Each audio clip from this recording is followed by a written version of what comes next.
Hello, welcome to Chapter 3 Podcast, the show for readers of science fiction, fantasy, and romance. This is Season 1, Episode 17.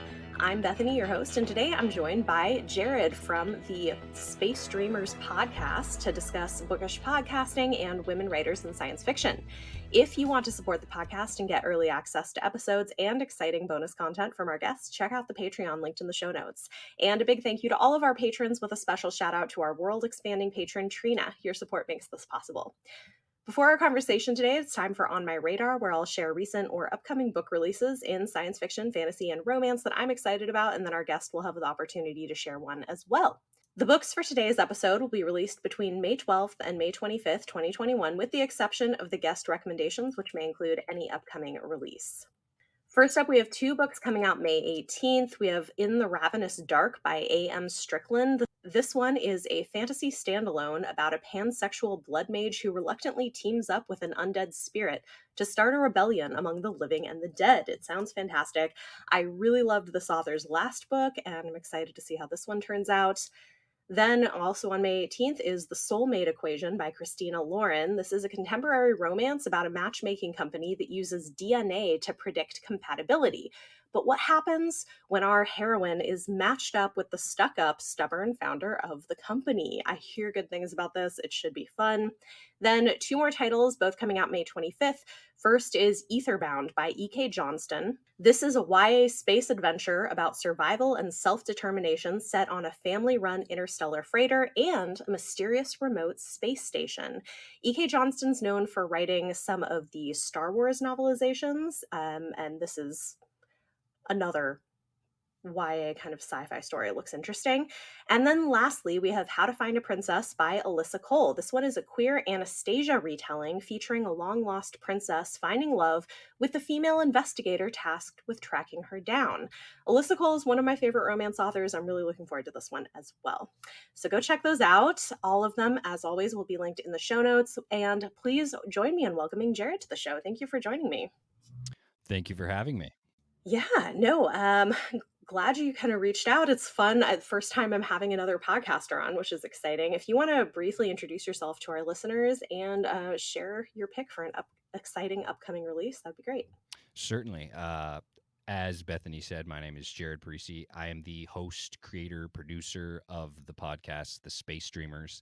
My podcast is strictly science fiction, and more specifically hard science fiction. I'm not particularly a fantasy lover, but so basically, hard science fiction, if you or your listeners don't know, is science fiction based on existing fact and or theory. Mm-hmm. And a great, or at least it is great, and also a perfect example of this would be The Martian Mm-hmm. by Andy Weir. And that's a perfect segue to my upcoming pick, which is a novel by, I believe, Andy Weir's third novel. It's Yeah, I called think so. Project Hail Mary. And I have not yet read Artemis. I would like to one day, but Mm-hmm. it's not grabbing at me. I mean, I really did like The Martian. I really did. I read it before the movie came out, blah, blah, blah. It's very good, but it's more so on the humor than the hard sci-fi, but the hard sci-fi is certainly there. Yeah. I guess I'll just explain like why I even made a podcast. Like, so when did you start podcasting? I think September is when I started, September of 2020. Okay, yeah. So I was a little bit after that. So I Yeah. started in January. Okay. Yeah. Yeah. And so it came from my just absolute love and adoration for the author Arthur C. Clarke. He's the reason I got into science fiction all the way back when I was in college, and it was kind of born out of this idea in my head. So basically, last year I finished my final Arthur C. Clarke novel, and in my mind I was like, well, this took me 12 years to read every novel. I kind of want to reread them, but I wanted to reread them and record my rereading. So that's what I'm doing. I'm reading Arthur C. Clarke from the beginning, his first ever novel in 1947, up until his most recent novel, which was in the late 90s. Okay.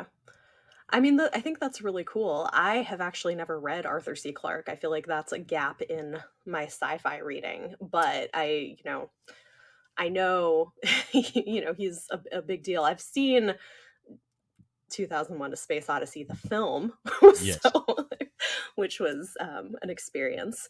Yeah. But yeah, I mean, I think that's really, I think that's cool. And I think in general, content creation can be a great way to share your love of something and find an audience out there that also loves the same thing you do. Yeah. Yeah, and like through the podcast, I discovered like a Facebook group all about Arthur C. Clarke. Oh, cool. What's so cool about this about podcasting. Before I started, I knew I loved Arthur C. Clarke. There's no question there. But Hmm. as I go and as I do all these new things I've never done before, like I'm learning all these other things, all these other cool things, all these other cool authors. On Yeah. my podcast, we do sci-fi movies too. We always talk about at least one movie, Oh, fun. and I've just been introduced to all these random movies because you just search like what's a good sci-fi movie that I've never seen, and I've just been introduced to all these cool things that I never was introduced to before. Yeah. I think that's really cool. Yeah, it's been interesting for me because I think I came into this, I kind of, it was a new creative challenge for me, I guess. I've been doing book videos on YouTube for almost 4 years, and thought it would be fun to try doing a podcast to do more kind of long form discussions, the types of things that you can't really do as easily in video content. And it's been a lot of fun. I feel like it's been a little bit of a learning curve, but kind of figuring out where I want to take it. And I've definitely been more topical and wanted a little bit of a more broader selection of genres to pull from, but I also read more broadly. Whereas I think it's kind of cool, the idea of going systematically through the work of an author. Right. It's kind of like I would have done that anyway, so I just figured, like, why not Yeah. record it? And not only that, it's like now I can't really remember like what the early Arthur C. Clarke novels were like. So in rereading them and recording my thoughts, I can just be like, wait, was that novel good? I can't remember. I'll just listen to my own podcast. Yeah, I mean, well, I do think there's something to that. Things like writing reviews and talking publicly about things can also help you just in remembering more Yeah, about the things that you're reading and retaining more of it. I agree. Can I do one more recommendation? Yeah, absolutely. Okay, cool. So, are you familiar with an author named Charles Yu? Sounds familiar, but not. I can't. Well, Okay, it's tell it's me. okay. Oh yeah, he's great. His first novel was called How to Live Safely in a Science Fictional Universe, Huh. and it's very tongue in cheek. It has like the really good sci-fi because this gentleman is also I can't maybe a physicist. He's a Mhm, doctorate. Has a PhD. I'm not sure, but mhm. um anyway, How to Live Safely in a Science Fictional Universe is hilarious. It's basically about a guy who runs a time machine repair company. So if you break your time machine in some random time period, it could be anywhere and any when, he has to go find you and help you and fix your time machine. And he's kind of like miserable and hapless, and he has a dog, and it's really funny. But anyway, then he also put out two collections of short stories, which were also absolutely excellent and hilarious. But his newest novel, which I've been fiending for, came out last year, and it's called Interior Chinatown. And Oh, it I feel is like I might actually have this on my list of books to read. yeah, it made it kind of a splash last year when it came out. Yeah. It's I would not call it science fiction. It is certainly weird. It is not normal. It's written like a script basically for a television show, but Okay. it's technically a novel. Um and it's all about basically what it means to be an Asian American and what it means more so to be an Asian actor in America. Interesting. It's very interesting. It's very good and it's relatively new, so I suggest anyone check it out. Yeah, great. That's a great recommendation. We'll put all of these in the show notes. That sounds Cool. great. Really Yeah, interesting. Thank you. Awesome. you're welcome. So, I guess we've talked about some of this, but I'm curious, what has your experience with podcasting been like? I I I wonder how it is for other people because I feel like I'm I don't know, like I know people are listening, but I'm used to having much more direct interaction from viewers through the YouTube platform, and I don't see that with podcasts as much, although I think people must have it in some way. And I'm curious, like, what your experience has been so far. Specifically as a, like, what's the response been, or what's it like just to operate and run a podcast? Yeah, like well, I mean, I guess we could talk about that too, but what is the response been? What have you seen? Have you gotten interaction with people who are listening to the podcast? Is it more just you're seeing the numbers? So I am seeing the numbers grow, and for me personally, I don't care how fast they grow, just as long as like each month is a bit higher than the last one. That's what I prefer. Yeah. That's what I like to see. But so I would the most meaningful interaction that I've had, and I've not had very many, would be basically. So I have an Instagram as well. And that's where I found you. So it's Right. Yes. at the Space Dreamers. And what I love is the people who find me on Instagram, and because they heard me say on my podcast that I'm on Instagram. So that's like proof, and like maybe not a face, but like, I don't know, an Instagram account, a person who is confirming that they found your podcast, not through marketing, not through some kind of promotion. And one person, and actually also my sister made these pins for me. It's like 30 pins she gave me that have my logo on them. Oh, cool. So I made a post, and I was just like, if anyone wants these, you could totally have them. I'll ship it to you. And someone who found me through the podcast, not through Instagram, saw that post and asked for them. So I mailed them to that person, and they were totally excited about it. So that was just really cool. That's so cool. Yeah. That's awesome. It's interesting how people can sort of find you, because you never really know how, but it seems like its own kind of world, podcasting. I feel like I'm still kind of learning how everything functions. have you noticed like carryover from your YouTube following? Yeah, there's definitely some. But I also feel like there's people who follow the podcast who don't, and people on YouTube definitely plenty of people on YouTube who don't follow the podcast. So it is interesting to see that there's some crossover, but I also feel like there are different audiences and different people kind of go different places. So it's been interesting. And plus, I mean, YouTube and obviously video and audio are like kind of, that's different. They're opposites. But like, when it comes to how you consume the two mediums, I mean, video, you don't have to watch it, but you probably want to watch it because it's video. Whereas audio, it's like the best thing about podcasts is that you can do something with your hands while you're listening. You can look at something else while you're listening. You know what I mean? Yeah. I think a lot of people agree with that too. Yeah, no, I agree. I think it's great for multitasking. I mean, I do audiobooks similarly as well, but yeah, podcasts, audiobooks, anything like that's great because you can kind of do other things while you're listening. And I do have a few podcasts I listen to, which is fun. So I believe I asked you this on Instagram, but I forgot, and I'm curious. And maybe there are listeners who want to know, who are fans of you and just don't know. Sure. How did you come to the title of your podcast? Yeah, no, this is a good question because I don't think I've actually talked about it publicly on here. So I knew going in that I wanted to talk about sci-fi, fantasy, and romance. There are three of my favorite genres, and I wanted to kind of talk about all of them. And I was trying to think of what would be a cool name that would give some nods to that kind of genre crossover. And so chapter 3 comes from a song in Beauty and the Beast, where it says she won't discover that it's him till chapter 3. And so I thought it was kind of fun because it's subtle, but Beauty and the Beast is kind of a fantasy romance crossover, and that is where it came from, chapter 3. That's very cool. I love very specific references. I think that they're very cool because you're only gonna, because it's just fun when people ask and then you tell them, Yeah, well, it's fun too because it's not super obvious. I feel like if people don't, aren't thinking about it or don't know, they might not know where it comes from, and it still feels relevant because it's book related, so I think it's fun. Right. Okay, well, what about you? Because yours is Space Dreamers, so I mean, it seems pretty closely linked to what you're talking about. Is there anything more to it, or is it just kind of...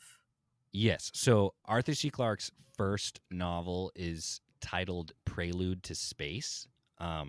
It was written 22 years before humans went to the moon, and it's basically just all about how we would get to the moon. Okay. And its original title was The Space Dreamers, Ah. but it's no longer the title. And the reason I find myself drawn to that name is because of what it references. Basically, what it references is people who have never been to the moon, who are working on going to the moon. They are the space dreamers. It's you are dreaming of going to space. So I consider myself a space dreamer. Like, in reality, I will probably never go to space because of all the factors, age, all that stuff. Right. But I consider myself a space dreamer. And one of the things we do in my podcast is determine in every novel who is a space dreamer. Because they're all sci-fi. They're all mostly about space. But it's interesting how many different conflicts Clarke can come up with where so many characters aren't space dreamers. It's I find it very interesting. For instance, the sixth novel that we covered, there was only one space dreamer, which is not common in a Clarke novel, but it was fun to discover that. That's really interesting. Yeah, I mean, I think that's cool. Also, I don't think I realized Arthur C. Clarke wrote for such a long period of time. Oh yeah, that's pretty remarkable. yes, he was. So that's so I guess another thing we could talk about podcasting is so you have guests, and I would assume you do most of yours over like a Zoom or a Zencaster as we are now. Yeah. But one of the things that stopped me from podcasting initially was that I didn't have anyone. I don't see. I read so much. I read like a book a week, and I have plenty of people, like friends and people in my life, who like science fiction, but there's no one who's going to read that much with me and read specifically this one author.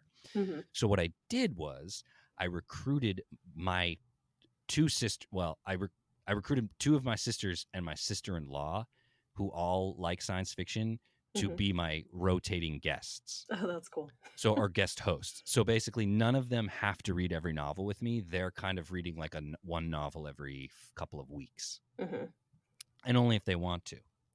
I certainly am not going to force this on anyone. And they offered, which was very cool, which I totally appreciate, because I need someone to talk to. You know what I mean? I can't just talk to a microphone about science fiction. All that information is available to us on Wikipedia. It's more interesting to have a conversation, as I'm sure you agree. Absolutely. Yeah. No, I think doing this on your own would be less interesting and more challenging for sure. Yeah, and I feel egotistical to just talk about books, as if you are the authority. I mean, we do it. It's funny because I don't have a problem doing it on video, but I just feel like it's what I'm doing there is different. Yeah. Whereas in a podcast, it's like this longer discussion, and I don't How know, do you it feels how different. do you do how do you I did not know that you had a YouTube channel, so I didn't check it out. Like, what's Oh, that's that all cool. about? Books also. But like, how do you format it for video rather than audio? Yeah, I mean, I think it's different. There's so we have our community, they call it the booktube community, which is YouTubers who talk about books. Okay. And there's some video types that are more sort of common staples of the community, and then other things that might be more creative. So I do some standalone book reviews, although I'm a little picky about which ones, just because ironically they don't always do as well. But I will do things like talk about my reading plans for the upcoming month, and then midway through the month and at the end of the month, I'll talk about all of the books that I've been reading and kind of do mini reviews of them. Sometimes I'll do reading vlog projects. So, vlogging, reading a particular book or a collection of books with a theme. People do it. Yeah, so I put up 2 to 3 videos a week on the YouTube channel, and then the Wow. podcast is once every 2 weeks. So That's impressive. yeah, it's fun. It's a lot of, but it's now also kind of what I do pretty much full time. I mean, I have 2 young kids, so I parent them, and then kind of my full-time work at this point is YouTube, podcast, etc., like all kind of book related stuff. That's amazing. Have you ever worked in a bookstore? No, I've not. I've spent a lot of time in bookstores though. Yeah. So, I had the pleasure of working in an independent bookstore in New Hampshire where I mhm, live. mhm. Um, and I mean, it's quite the experience. If you love books, I mean, there's like really no better place to be. Yeah. Yeah, I mean, I think I've always been a big reader, so this was fun. When I discovered that this was a thing that people did, talking about books on the internet, I was like, "Oh, I could definitely do that. Let's let's do that." Yeah, So, right. why not? And I think it's been fun too because I think with COVID, a lot of people are starting to do things like this that maybe otherwise wouldn't have. It seems like it's kind of prompting people to branch out. Yeah, I mean, there is literally no. I would not have done this if COVID hadn't happened. Hmm. I mean, There we'll are. see. I mean, it's fucked up to say, but there are silver linings. Yeah. Yeah, I mean it's and I don't know that I would have like if this would have pushed it to becoming something I was going to do more long-term full-time without COVID. I would have tried to start applying it. Yeah. It's like a whole other thing to talk about. Oh yeah. It's interesting. Okay, so I do want to pivot a little bit because there's a lot we could talk about with this, but we do want to also talk about women writers in science fiction. And we also read a short story in preparation for this episode that we're going to discuss, which I thought was a very interesting story. Yes, I agree. Um, and I had not read from this author before either, so that was kind of a cool I thing. I had not, nor had I. Okay. So we should why don't we maybe start there? And for anybody listening, it's a very short story, about 7 pages long. It's called When It Changed by Joanna Russ. And Yep. again, this will be linked down below for anyone who wants to check it out.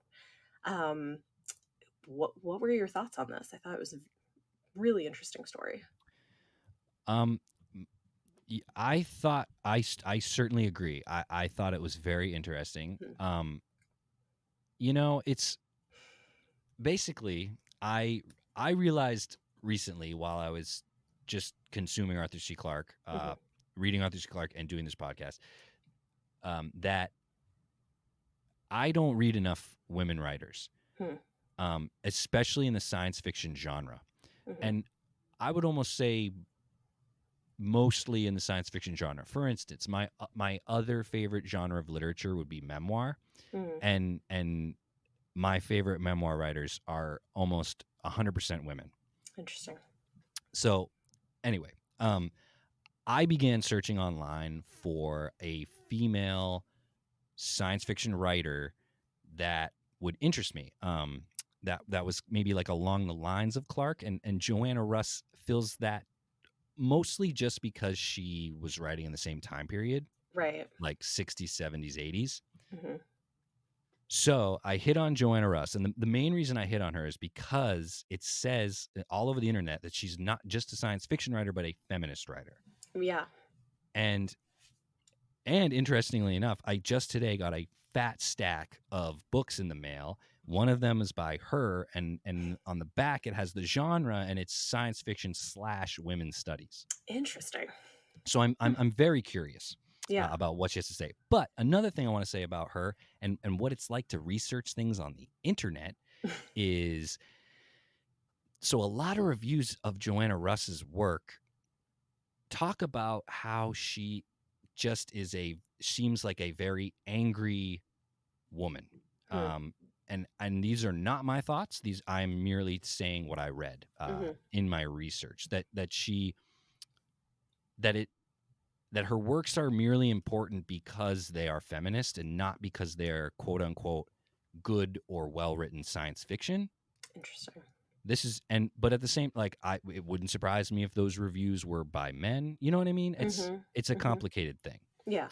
So, and in my research for Joanna Russ, I found that most people cite When It Changed as her best short piece of fiction. Okay. So that's why I chose it. Yeah.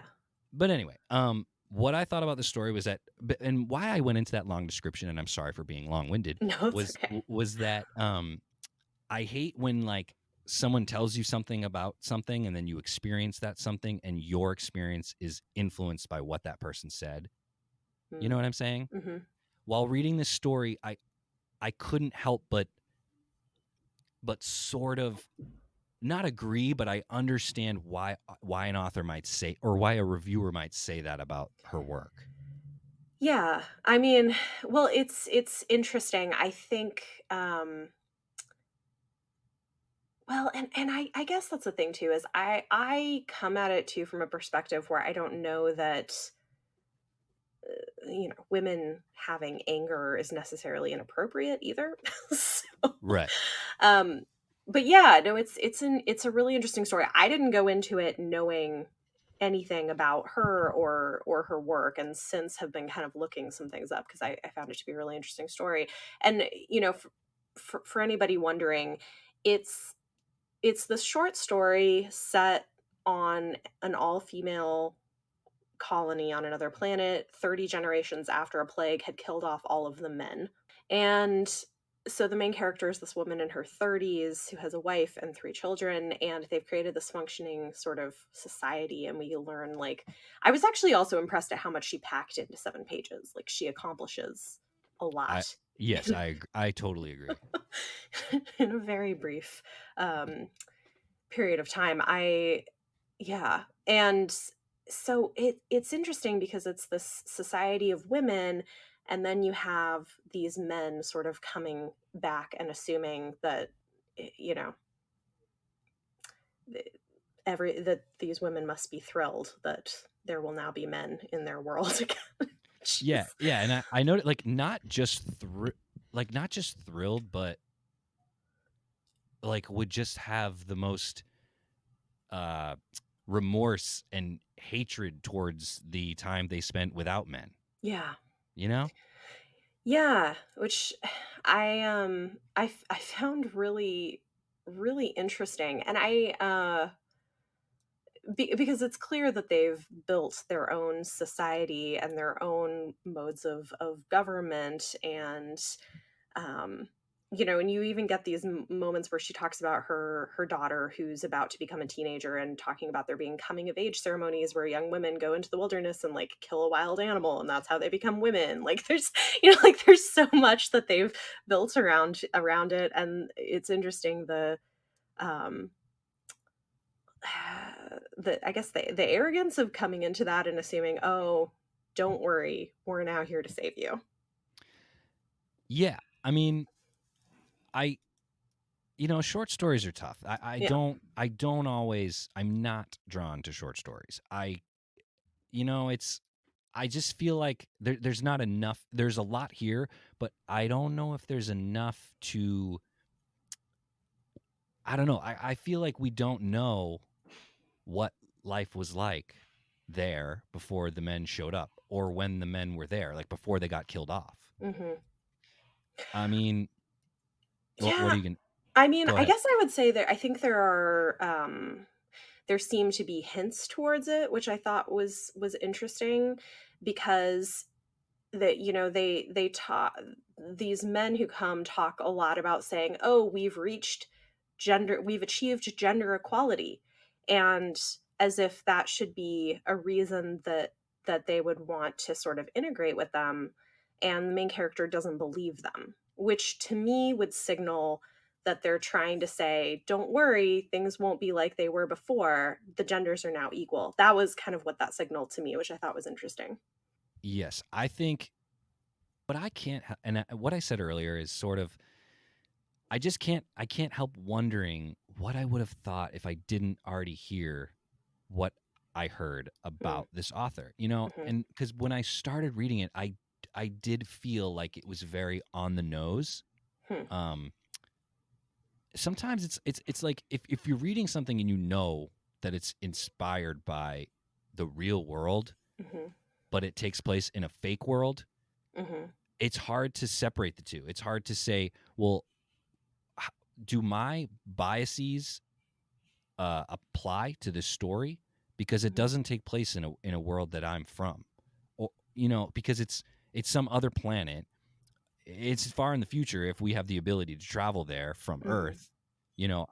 It's and I firmly believe that science fiction, 100%, science fiction, in my opinion, is the most important genre of literature because it allows you to remove yourself from a situation and look at it from someone else's perspective, which is a difficult thing for humans to do.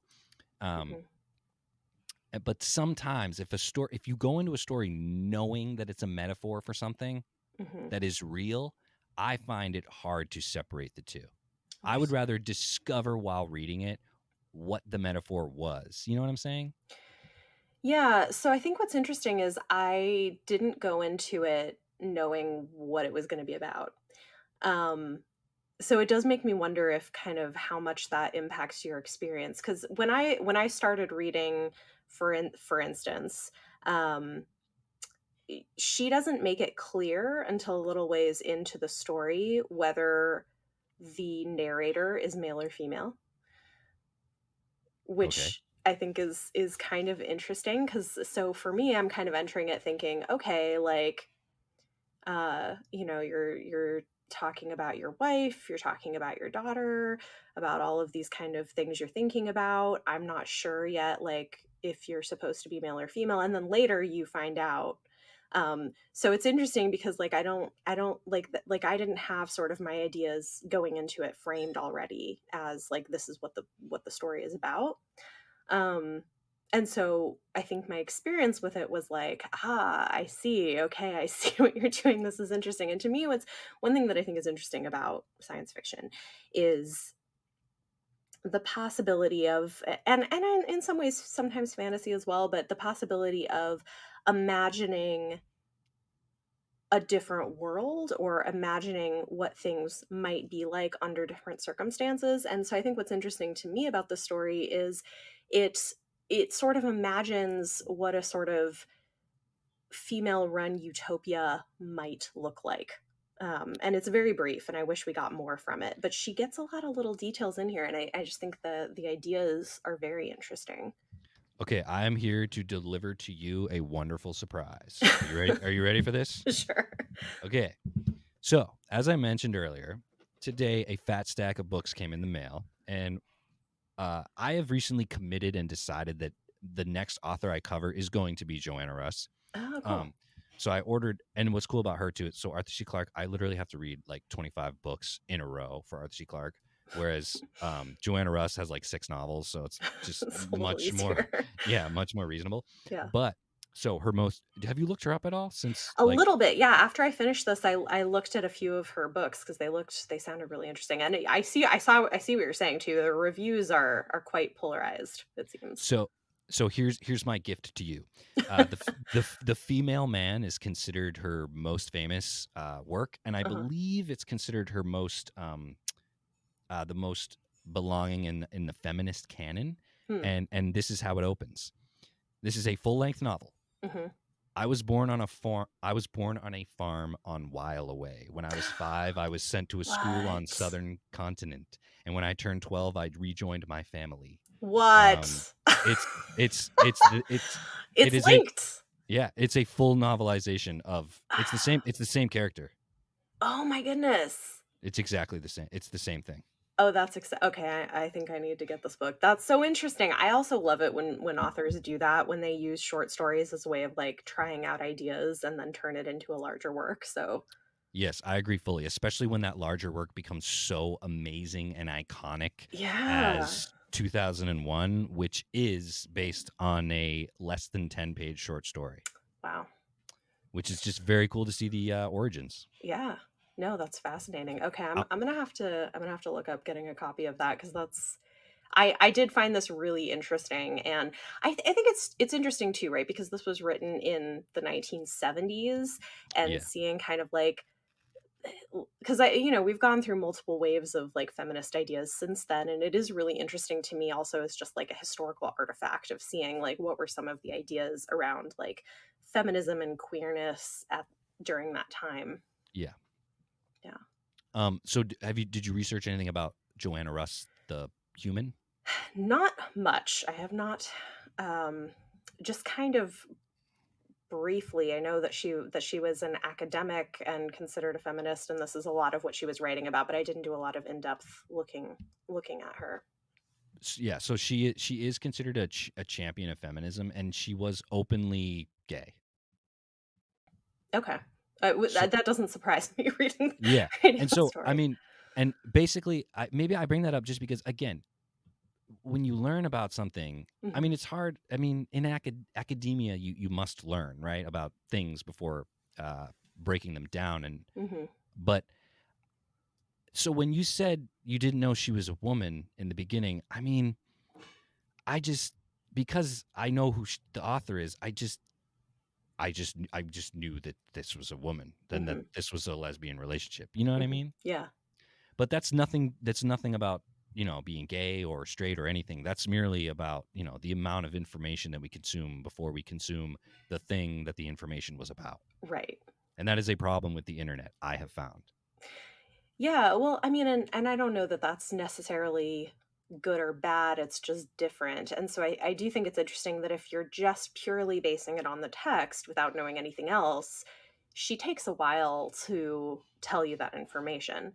Um, but if you know going in, and maybe that would kind of change the way you read it, which I think is interesting. Yeah. Yeah. Yeah. Huh. Well, I'm glad to have been introduced to her because I do find this sort of thing really interesting. Some of I and this is a good chunk of the nonfiction I like to read is stuff about like feminist theory. So it kind of dovetails with some of my other interests. Yeah. I mean, and how perfect to combine science fiction and feminism, you know what I mean? Yeah, yeah. It's super interesting. I think it's an interesting story. Um Wait, and I'm sorry, can I point out one thing that I absolutely like? It's the yeah, most minute detail that I liked in this story. yeah. Okay, so this sentence right here. Uh, Electric green trees rushed into our headlights and around the car. Mm, Electric green trees. That descriptor is amazing, and I love it so much. And it's because hmm. trees, right, are almost always illuminated by what? I mean, the sun, well, sun or light, but The I don't, sun. Yeah, yeah, exactly. The sun is not made of electricity. So to say no, electric green trees, you yeah, know that they are being lit by, and it's nighttime, and that they're yeah, being lit by some kind of, electric, either flashlight or oh, headlight. yeah, I just yeah, love it. I yeah, just love that sentence. yeah. No, it's interesting. Yeah, it's uh, like I was just really impressed because I think it's not easy to pack so much into a short work, and the fact that it's only 7 pages and there's enough that you could have a whole discussion about it is impressive to me, which makes me curious to read more from her. Yeah, absolutely. And I firmly believe when it comes to short stories, I firmly believe that in order to make a short story impactful, you need a punchline ending. And I think this short story nails it. What do you It think about that does. ending? Yeah. Yeah, no, I mean, I think the ending is, you know, ominous, I guess is a good word for it. Uh, and I mean, it makes me wonder what happens next. It makes me nervous for what's going to happen to their family.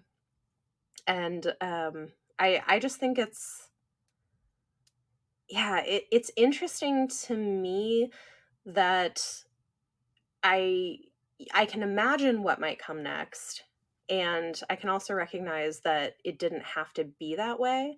You know, that there could be a way for men who maybe actually had learned some things to join them or come in a way that would be more of a partnership instead of oh, now we're here, we can take over, and we are going to use you to create more children. So yeah, I thought that like I thought that was that was a lot of I think what it left me thinking about. Yeah, and I absolutely love the final, well, I guess the second to final line. And Mm, what I love about it is that um it it relates to the fiction, like the story, but at the same time, like you can take this sentence out of the story and put it anywhere, and no matter who reads it, I think will be impacted by it. I think yeah. it's an excellent sentiment, and it's an excellent sentence, and take my life, but don't take away the meaning of my life. And I just feel like if Joanna Russ was alive today and I could talk to her, I mean, you could talk about that line, just that line alone, for hours, and what it means, you know? Yeah. So I love that line. I think that this is a great short story. I think what it succeeds most at doing, at least for me, is confirming that I made the right choice in who I'm going to cover next. Yeah, I think she seems like a very interesting person to read. And you know, I'm sure her work, maybe based on people's responses to it, like maybe it's not perfect, but it gets a response, which is saying Absolutely. something. Yes, I agree. So yeah, And no, and I'm and glad you suggested it. It was a good and introduction. wait, one more thing, especially since you are a reader of fantasy. So one of my ultimate nitpicky thing, like total pet peeve, is when I read a novel or whatever and there's a name in it that's just some made up like collection of letters that how would I know what that means? It's in some, or how to pronounce it rather. And in The Female Man, chapter 2, it says Janine Dadier, and right after that second word is how you pronounce it. Yeah. So thank you, Joanna Russ, Yeah. for not making me have to guess. Like Right. I'm sure like everyone who read Harry Potter prior to it becoming the movies, I'm sure there was as many pronunciations of Hermione as there are readers of Yes. Harry Potter. Yes. Well, this is why I also get very, very excited. The nerd in me gets very excited when a fantasy author decides to provide a linguistic and pronunciation guide to their in-world names and languages. I get very Yes. excited about that. Some Which, some yeah. some kind of explanation is nice. Doesn't happen all that often, but yeah. Yeah. So it's interesting too because I have, not read as much classic science fiction. I've read a bit, but I think a lot of the science fiction I've read has been more modern. And I have actually read quite a lot of female sci-fi authors. And I it's interesting because I'm sort of the flip side of where I probably read predominantly women. Something like 70% of my reading is usually female authors across genres.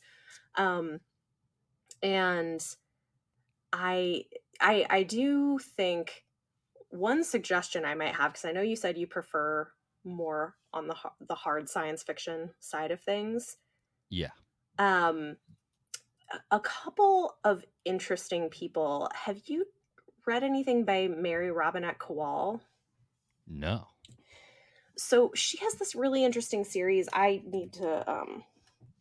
need to continue with it actually, but it begins with the Calculating Stars. It's the Lady Astronaut series, and it is a alternate history sci-fi series. So book 1 is basically like an alternate history space race if there was a meteor that hit the earth and caused like mass destruction, and you end up getting women involved in early sort of space race things in becoming astronauts, Okay. which is it's very interesting. So the first book doesn't have as much of the going to space side of things. It's more of the early side of NASA with developing the aeronautics and the science for how you would get into space in the first place. And it becomes more important because the earth won't necessarily be livable forever because of this event that had Oh. happened. Okay. So that might be an interesting. Yeah, I'm looking at it right now. How many are there? Are there Uh, 4? so so far there are 3, but I Okay. think there might be another one coming out. So far 3 are out. Yeah, it does look very cool. And like in the beginning what you're saying, like all the science behind how you would go to space or go to the Hmm. moon, like that kind of thing totally intrigues me. I love that kind of thing. Awesome. Yeah. Yeah. Wait, So that might be can I, interesting. Hmm. I so this is interesting because you mentioned like the Soviets and we're talking about feminism and all these things. Do you want to Yeah. hear a disturbing fact about the space race? Sure. So in the year 1961, the Russians put a woman in space. And at that exact same time, in this beloved country that we live in, women were arguing for their right to even be considered candidates. Ooh, yeah. Yep. That's That's the reality. yep. And like that, and like what people, and I guess I'm talking to myself earlier, but people say that, Joanna Russ was angry, and it's like she was writing at that time, and that's what was Hmm. happening. Why wouldn't she be angry? Yeah, yeah. I mean, there are valid reasons for anger, and sometimes that can get discounted. So, yeah. It's 60 years later, and I'm a privileged man, and I'm angry. So you like, 60s, it's like, I don't know. Yeah. Yep. Yeah. Absolutely. Um, I'm trying to think. So other there's a series that the second book in this duology came out that pretty recently, and I really love it, and I think it's interesting because it's um it's less about the science of going to space and more about empire and communication, and like what it might be to, especially in book two, of communicating with an alien species that communicates in a completely different way than humans do, Oh, wow. which is really interesting. So the first book is A Memory Called Empire by Arkady Martine. A Memory Called A Empire. Memory Called Empire. And the second book is A Desolation Called Peace. And it's really interesting because the first book follows a young woman who is a diplomat being sent from a small space station to the seat of power in this sort of galactic empire, and is having to navigate the politics of that space. And there's sort of like political intrigue things happening. So it's a really interesting series, and the second book, as I said, has this first contact thing with a new alien race that communicates in a completely different way, and they have to navigate how they're going to handle that. That sounds very interesting. I am looking at the first page of A Memory Called Empire, Hmm. and the second word is like 10 letters long and completely unpronounceable. I just think it's funny. Yeah.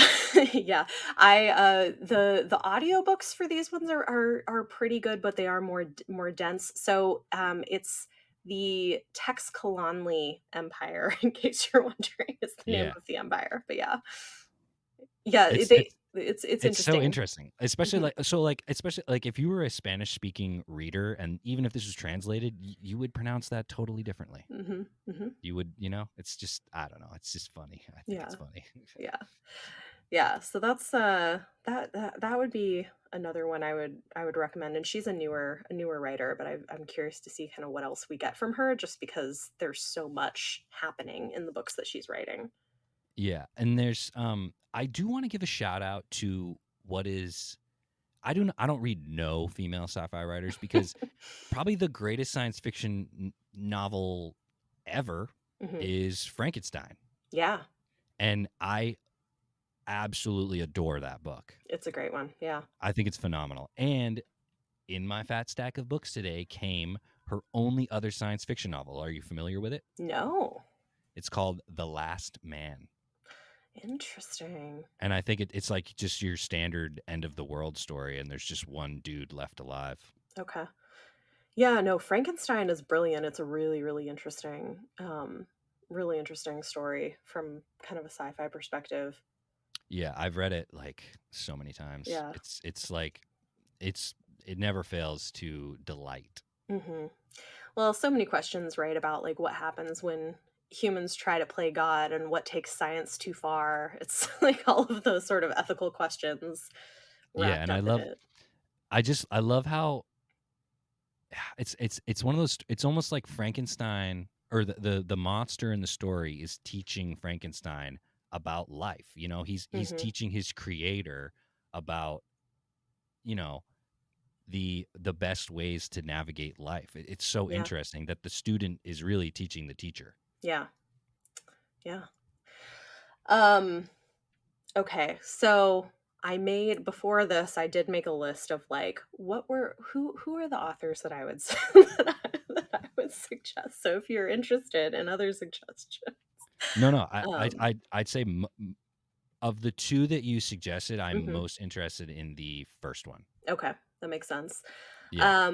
So one author who I think is doing a lot of really interesting work in blending science fiction and fantasy. Some of her works are just science fiction, but a lot of them are kind of a blend where you don't necessarily realize until later into the series that it is science fiction, is N.K. Jemisin.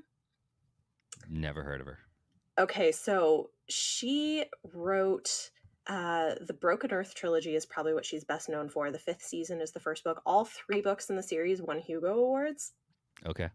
And they're very interesting because the first book, I would say, reads as if it's more of a fantasy, but by later in the series, it's the kind of one that I want to go back and do a reread actually now, knowing what I know, because by the end of the series you realize it's actually science fiction, and she gets into all of these really interesting in-depth sort of scientific ideas behind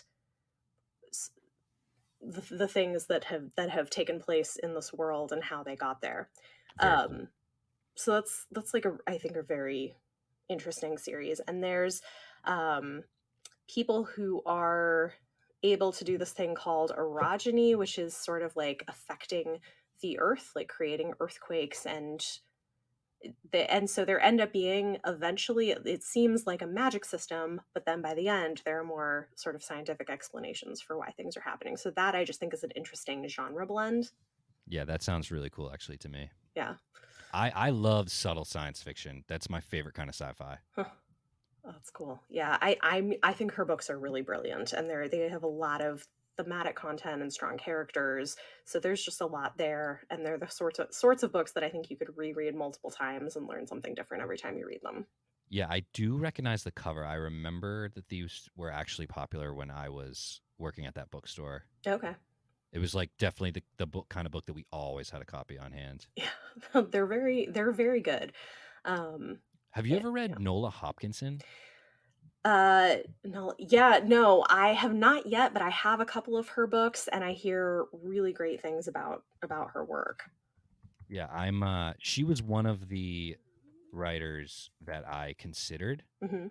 Um and the only reason I chose um Joanna Russ over her was because of the time period. I think Hmm. that I'm just more attracted to that time in science fiction, I Hmm. suppose. But I'm certainly not I'm not opposed to newer authors.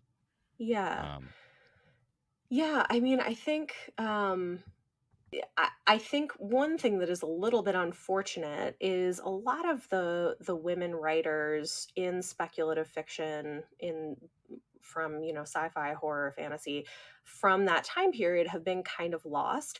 I read this really interesting nonfiction book called Monster, She Wrote, that's about women who pioneered horror and speculative fiction.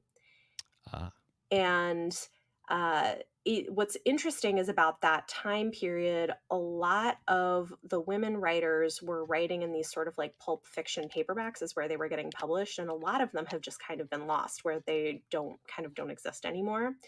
And so it's interesting. There are some small publishers that are trying to sort of bring back some of those books now, but yeah, that was really fascinating, just kind of reading about the history of women writing in those genres. yes. So another author, actually I didn't mention this earlier, but Hmm. because Joanna Russ only has 6 novels, Hmm. what I'm going to do is I'm gonna do episodes about her and also this other author, which I don't know if you're familiar, James Tiptree Jr. Hmm. Mm-mm. Okay, so that's not her name; it's a woman, Hmm. um, and she wrote under that name because Yeah. this was the '60s and the '70s when you know the, Oh, the yeah, a you lot of don't have people to did. be intelligent to know why. But anyway, um, and then she eventually, as the years went by and things got a little better for female writers, she came out as who she is. And my goodness, I cannot remember her name. Sheldon, Alice Sheldon. That's her name. Okay. Yeah. So I'm just fascinated about that. And so because of, her taking the man's name as her pseudonym, there are books out there all about just her and about why she did that and about her experience navigating the very much male dominated world of science fiction at that That's time. so fascinating. Yeah. So I think I got 3 of her books in today, and basically right now I'm like loading up on all Joanna Russ and all James Tiptree Jr. so that I will be prepared when I reach the end of ACC. Yeah, that sounds great. I'll be interested to kind of see how that goes, because I do think it's interesting, and a lot of times we don't hear people talking about women who were writing in those genres during that time. Yeah. So this is not that genre, but have you ever seen the film or read the book The Wife? Maybe. Well, it's just like a really good. Well, the movie's really good, and I have the book. I just haven't read it yet. And I mean, that's just basically what it's about. It's about this author who wins, I believe, the Pulitzer Prize, Oh, but he is not the one writing. His wife is the one writing, interesting. and Oh, I they have not seen this. No, but I mean, great. Glenn Close is yeah, the movie is wonderful. really really good, and Huh. basically it's interesting because it explores like, okay, so there's a married couple who both want to be writers, Mm-hmm. and they want this to be their career. So if you're it doesn't matter, male, female, if you're like recently graduated from college, like poor person, you're going to do what you have to do to make it in this world. You know what I Mm-hmm. mean? Mm-hmm. So what they do is they realize the woman's better at writing, the man's not as good as writing, but the man's name will get the books published. You know what I'm saying? Mm-hmm. So, but then it snowballs and it snowballs, and all of a sudden Mm-hmm. she's this amazing writer, and it comes to a head where they're basically elderly, and they have to go to this big ceremony to celebrate him, and Oh, he's wow. never even written any of these books. Wow. It's very, very, very fascinating. Interesting. Well, it's interesting because if you look at the history of the hard sciences, especially in like the 1800s, this frequently did happen, where there would be married couples where the wife would do a lot of the scientific research and it would all get published under her husband's name. That's crazy. And Yeah. you have to wonder, like, how many of these things throughout history happened, and the truth never came out. Like, we Yeah. don't know. You know what Yeah. I mean? Yeah. No, it's very, very interesting. I Okay. agree. One one other thing I'll throw out there, if you're ever looking for something just really fun, Okay. if you like, I don't, it depends on what you enjoy, but if you enjoy like snarky humor, um, the Murderbot Diaries by Martha Wells. I've heard of those. Okay, I really love them, but it has to be your sense of humor. It's one of those things where, like, whether or not you will enjoy these books probably depends on your sense of humor.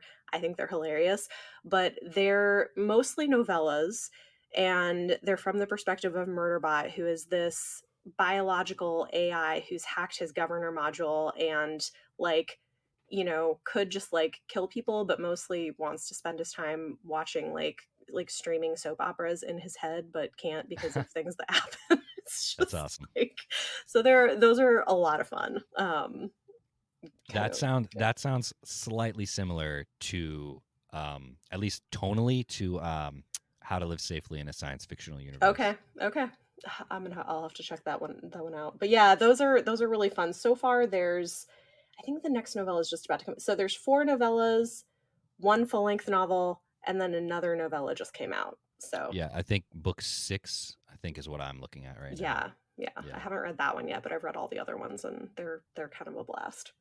And you know what attracted me to these ones was the covers. I dig this cover art They're a great lot. covers. Yeah, I love the cover art too. How much stock do you put in a cover of a book? Uh, Probably more than I should sometimes. Right. But I mean, I think if I don't like the cover, it's probably going to require me hearing someone I trust telling me they think I should read it. Okay, no, that's fair enough. Yeah. Have you ever chosen a book simply based on the cover and ended up loving it? Yeah. But also the opposite has happened. Okay, It can go both ways. that sucks. But I think there's something to be said for covers, because there is a science sort of a science, I guess, to the marketing behind it, and they are trying to reach a particular audience. So I figure if I love a cover, it might be because I'm the audience they're trying to reach. Okay. Maybe. I used to say back when I worked at the bookstore, and this might make me sound like a hole, but I used to say I don't read books where on the cover if the author's name is bigger than the title, I don't read it, because then they're just selling the book on the author's name. That doesn't mean the book is any good. You know That's what I mean? interesting. Yeah. But then like 6 years later, I'm a massive Michael Crichton fan, and all of his books, his name is half the cover. Yeah. Yep. So I should take that back. That's funny. Well, I mean, I think a lot of times authors like that, they're what they're able to do is write things that are entertaining page turners, and there's something of a trick to being able to do that. Absolutely. Reading a Michael Crichton novel is it really is like watching a blockbuster movie. It's the same. It's practically the same experience. Yeah. Yeah. I mean, that's kind of what he does. He knows how to do it. He does it well, and it's worked out well for him. So Totally. it's good. Yeah. Awesome. Well, do you have any kind of final thoughts on any of this? Not really. It's weird because I want to be educated on these topics, and so I don't necessarily know all that much, but that's why I'm coming to these novels, these authors like Joanna Russ, so that I can become educated. And not just that, but I also just want like other opinions. Like my opinion is not the one that matters the most. Like especially because all three of my co-hosts are women, and I want to hear what they have to. Honestly, I want them to read Joanna Russ, and I want to hear what they have to say as modern, women, what they have to say about this type of this work. I'm very curious to hear what they have to say. Yeah. No, I think that's good, and I think it's interesting, and this is part of why too. I definitely try to make a point of reading from, you know, a diverse group of authors, because I think reading from somebody who has an experience that's different from your own, whether it's, gender or race or sexuality or whatever it is, you learn something new, and like none of us, have that all figured out. Yeah, totally. But, I agree. yeah. Awesome. Well, thank you so much for joining me. I think this was a really awesome and interesting conversation. And for anybody listening, I will have the Space Dreamers podcast linked in the show notes. So go check it out, especially if you're at all intrigued with Arthur C. Clarke stuff, but upcoming Joanna Russ. So cool episodes coming there. And again, this has been Chapter 3 Podcast. I'm your host, Bethany. If you enjoyed this episode, we'd really appreciate it if you could rate and review the podcast so we can continue to reach more listeners. You can follow us on Twitter at Chapter 3 Podcast. And now you can also find episodes wherever you get your podcasts typically, but also we have a YouTube channel if you want to listen to them that way. They're available there. The next episode will be available in 2 weeks, and this episode's bonus content will be available to patrons in the next few days. Thanks for listening.